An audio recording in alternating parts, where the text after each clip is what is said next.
في تصريح لافت ومثير للجدل، كشف أحمد الشرع المعروف بشخصيته الغامضة وآرائه الجريئة تفاصيل خطته التي يدعي أنها كانت السبب الرئيسي في سقوط نظام الرئيس السوري بشار الأسد.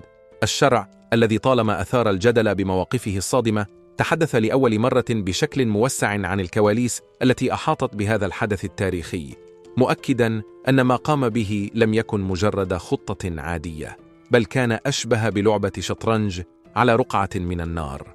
يقول الشرع: قضيت سنوات طويلة أراقب وأحلل بصمت. أدركت منذ البداية أن القوة العسكرية وحدها لن تكون كافية لإسقاط نظام الأسد. كان النظام يعتمد على قبضة حديدية وسيطرة مطلقة على كل مفاصل الدولة، من الإعلام إلى الأمن وحتى الاقتصاد. لذلك كان لابد من استراتيجية تتفوق على القوة العسكرية. خطتي اعتمدت على تفكيك النظام من الداخل دون أن يلاحظ أقرب المقربين إليه ما يحدث. أحد أبرز الأدوات التي استخدمها الشرع في خطته كانت التكنولوجيا. يوضح قائلاً: ركزنا على استغلال تكنولوجيا المعلومات والاتصالات لضرب النظام في مراكز قوته. قمنا بالسيطرة على بعض مفاصل الشبكات الإعلامية التابعة للنظام، واستخدمناها لنشر أخبار مضللة وشائعات دقيقة زعزعت استقرار النظام. وأضاف: بدأنا بإطلاق حملات إلكترونية معقدة استهدفت التواصل بين القيادات، مما أدى إلى حالة من الفوضى والارتباك داخل النظام. لم تكن خطة الشرع تعتمد فقط على التكنولوجيا، بل شملت أيضاً شبكة من العملاء الذين لعبوا دوراً محورياً في تنفيذ الخطة.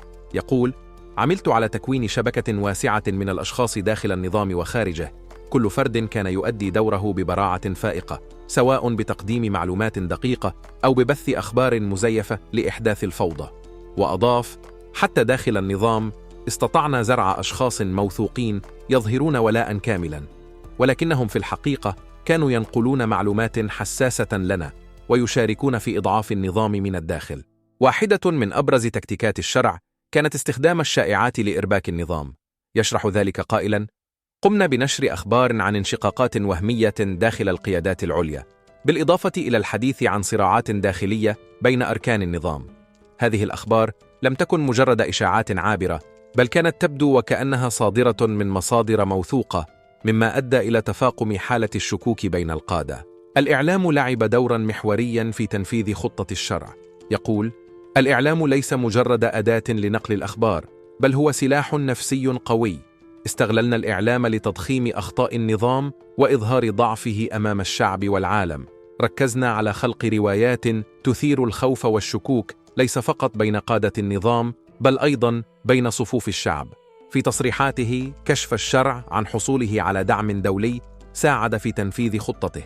يقول: لم نعلن عن حلفائنا بشكل مباشر، لكننا كنا نعمل في الظل مع أطراف دولية ساعدتنا بالموارد والمعلومات. الدبلوماسية السرية كانت جزءاً لا يتجزأ من الخطة. عملنا بصمت لتحقيق أهدافنا دون إثارة الشكوك. لم تقتصر خطة الشرع على الجوانب العسكرية والنفسية، بل شملت أيضاً ضرب الاقتصاد السوري.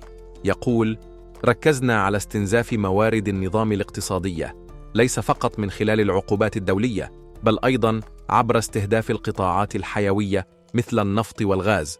الهدف كان جعل النظام ينهار تحت وطأة أزماته الاقتصادية.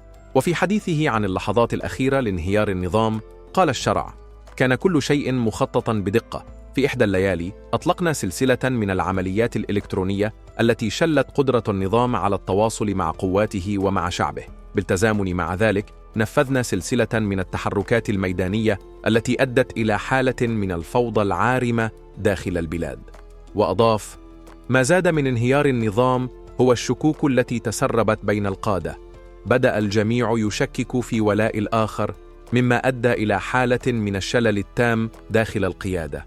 مع تصاعد التوترات وانهيار النظام بشكل متسارع، بدأت الأخبار تتوالى حول مصير الرئيس السوري بشار الأسد. يروي أحمد الشرع تفاصيل تلك اللحظات الحساسة قائلاً: كانت هناك تحركات غير اعتيادية في صفوف القيادة العليا للنظام. تلقينا معلومات مؤكدة أن الأسد أمر بتحضير طائرة خاصة للمغادرة. لم يكن الهروب خياراً سهلاً، ولكنه كان السبيل الوحيد المتبقي له. وأضاف: الهروب كان منظما بشكل دقيق لتجنب أي مواجهة مع الشعب أو المعارضة المسلحة. تم تنفيذ العملية بسرية تامة، مما جعل الأسد يغادر سوريا إلى روسيا. هذه الخطوة أكدت لنا أن النظام وصل إلى مرحلة من الضعف لا يمكنه معها البقاء، ولم تقتصر المفاجآت على هروب بشار الأسد، بل شملت أيضا تصرف شقيقه ماهر الأسد الذي فر بطريقة مفاجئة إلى العراق على متن طائرة هليكوبتر. يشير الشرع: ماهر كان عنصرا محوريا في النظام، وهروبه كشف عن حالة اليأس التي سيطرت على القيادة العليا. بعد هروب الأسد بدأت سوريا تواجه فراغا سياسيا غير مسبوق. الشرع يشرح ذلك قائلا: غياب القيادة ترك البلاد في حالة من الفوضى. كان هناك صراع على السلطة بين الأطراف المختلفة، ومع ذلك كانت خطتنا تهدف إلى توجيه هذه الفوضى نحو تحقيق الاستقرار على المدى الطويل. وأضاف: قمنا بالعمل مع شخصيات معارضة موثوقة لتنسيق الجهود والحد من تأثير الفوضى. كان التحدي الأكبر هو إعادة بناء المؤسسات بشكل يمنع عودة النظام السابق أو ظهور ديكتاتور جديد. رغم النجاح الذي حققته الخطة، لم يكن ذلك دون تكلفة بشرية هائلة. الشرع يتحدث بحزن عن الخسائر التي رافقت هذه العملية قائلا: لقد فقدنا العديد من الأصدقاء والرفاق خلال هذه الرحلة، كانوا أبطالا قدموا حياتهم من أجل تحقيق الحرية والعدالة. وأضاف: رؤية البلاد تعيش هذه اللحظة التاريخية كان شعورا مختلطا بين الفخر والحزن. على الرغم من نجاح الخطة، إلا أن الثمن كان باهظا. لا يمكنني أن أنسى التضحيات التي قدمت من أجل تحقيق هذا الهدف. الشرع أكد أن الجانب الإنساني كان دائما في صميم تفكيره، حيث عمل على تقليل الخسائر البشرية قدر الإمكان. يقول: كان الهدف الأول هو إسقاط النظام دون إلحاق أذى كبير بالشعب.